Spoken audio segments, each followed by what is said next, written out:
So we're walking up and down the red light district, and he went, that one. I went, right, let me do the talking. Obviously, it's my fucking money. I went, right, how much? She went, 50 euros. I went, what for? She went, 8. I went, Steve. He went, no. Just a blowjob or something. I went, how much for a blowjob? She went, 30 euros. She says, 30 euros? I'll do it myself for 30 euros. 25 euros. I said, Steve, get in there.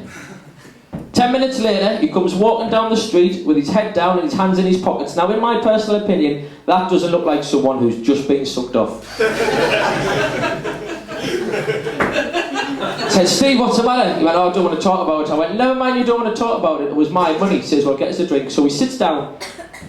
This is what happened. I went, well, what happened? He went, well, it started quite well. You paid that. I went in and, I washed my bits in the sink. I thought, well, obviously, hygienic. And she started giving us a bit of a tug, and she put the condom on with her mouth. I thought, professional touch.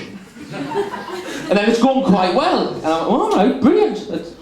And then out of nowhere, she shoved 2 fingers up my arse. I'm like, well, hold on a minute. Now, bearing in mind, this is a true story, it did generally happen. If a Dutch prostitute had just shoved 2 fingers up my arse, I'd have broke her fucking jaw.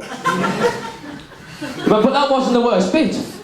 I went, Chris, he's just said a fucking Dutch hooker shoved 2 fingers up his arse. And that wasn't the worst bit. He says, well, what happened? He went, well, I'm sitting there, I actually quite enjoyed it. And I thought, well, obviously, the male G-spot, the prostate gland being in your backside, the prostitute, she knows what she's doing, trying to give him the best orgasm he's ever had.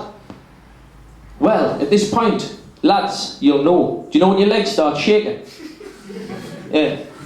Well, his legs started shaking. Well, what did you do? He went, I wish I'd never done that. Well, what did you do? He says, I went for a reach round. I went, did she slap you? He went, no, worse. I went, what? When she had a fucking cock? I went, no.